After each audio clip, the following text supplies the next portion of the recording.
The Lekki Deepwater Port is located 60 kilometers east of Lagos, with a total investment estimated at about $1.1 billion. Additionally, China Harbour is promoting participation in the investment and operation of the port. Lagos is changing fast. And guess who's buying up the land? You might think it's our usual big-time Nigerian developers, or maybe one or two Nigerian senators with suspicious retirement plans. But no, it's the Chinese. And they're not playing. 1 minute it's just bush and sand. Next thing you come back and boom, there's a gated estate with a name like Emerald Imperial Luxury Heights Phase 6. Who owns it? Some Chinese firm with deep pockets and even deeper long-term plans. But this isn't just about a few office blocks or flashy condos. Chinese investors are setting up shop like they plan to stay for Christmas, New Year, and dirty December. From Ghana to Zambia, and now deep into Lagos, they're building roads, railways, ports, and yes, real estate.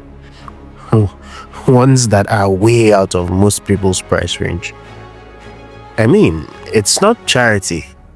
These investments are strategic. And Alaro City and the Lekki Free Trade Zone, that's prime land. We are talking $250 million already committed by over 20 firms. Meanwhile, the average Nigerian is just trying to buy land that doesn't come with 10 omonile and a court case. Okay, here's the big question. Are Nigerians being priced out of their own future? In this video, we're going to break down exactly how this Chinese footprint is reshaping our cities. And maybe, just maybe, eating our jollof rice too. Let's talk about money. Serious money. Alaro City, right in the heart of the Lekki Free Trade Zone, has pulled in a cool $250 million from just 24 firms. That's not small change. That's the kind of money that makes things move, quite literally. Roads being built, warehouses going up, factories springing to life, and gated communities are appearing faster than Lagos traffic can clear after a rainstorm. And trust me, it's quite the experience. Now, this isn't just about new buildings. This is about a whole ecosystem being created from scratch. According to a recent Business Day article, these investments are positioning Alaro City as a model for private sector-led development in Nigeria. Translation: the private sector, especially foreign players, is now leading the charge on what our cities will look like in 10, 20 years. Not the government, not even local developers. But what exactly makes this such a magnet for investment? The answer lies in the Lekki Free Trade Zone. Think of it as Nigeria's investment Disneyland. Except instead of roller coasters, you've got tax breaks, easy permits, and massive infrastructure projects. It's designed to attract global investors, and it's working. Ports, expressways, power lines, all of them are being built to support this booming business hub. And you can guess who's showing up ready to claim their piece? The Chinese. Here's the twist. They're not just flying in and signing deals and jetting back to Shanghai. No. These nationals and companies are actually moving in, living here, setting up offices, building relationships, starting businesses. It's not hit and run investing. It's more like we are here and we are not leaving anytime soon. Take Dennis Yang Shen Wang, for example. He's the China Business Associate at Alaro City. What's his job? To connect Chinese investors to opportunities, help them settle in, and grow their footprint here. And he's good at it. His background in business development means he's not just pitching ideas. He's helping Chinese companies plant long-term roots. Now that's the key difference. Western companies often come in, extract value, and dip. The Chinese? They are building infrastructure, setting up factories, partnering with local firms, and creating systems meant to last. So the big question isn't if the Chinese are here. It's how much of Nigeria they'll own if we keep sleeping on this. But before we jump to conclusions, Let's take a magnifying look at what this means for locals. Look at it from two perspectives: strategic investment or slow motion takeover. Because when you start digging into who actually owns what in these new developments, a pattern starts to emerge.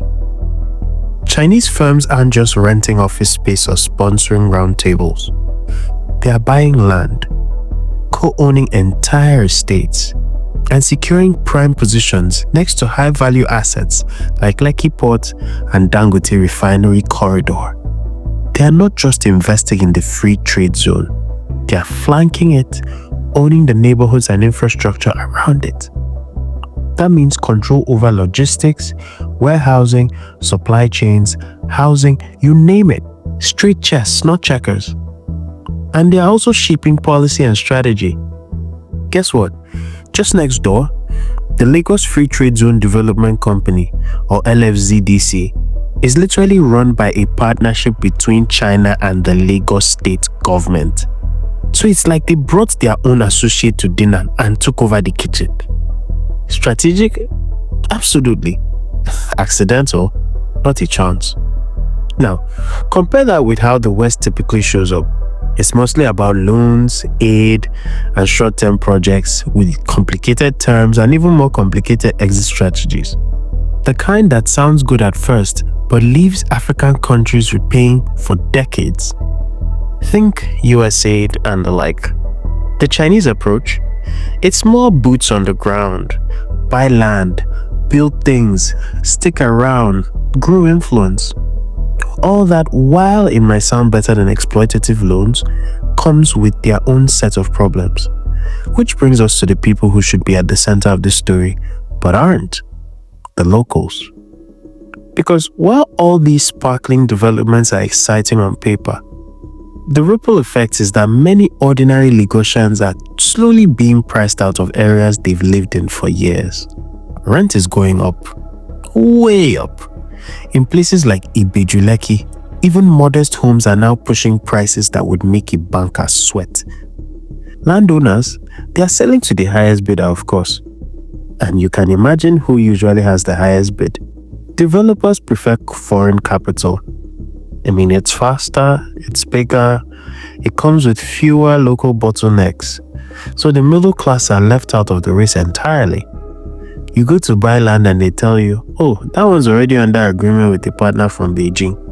And the irony, Nigerians still dream of owning homes, but can't afford to build in their own backyards, while investors thousands of miles away are snapping up land like they are doing shopping online.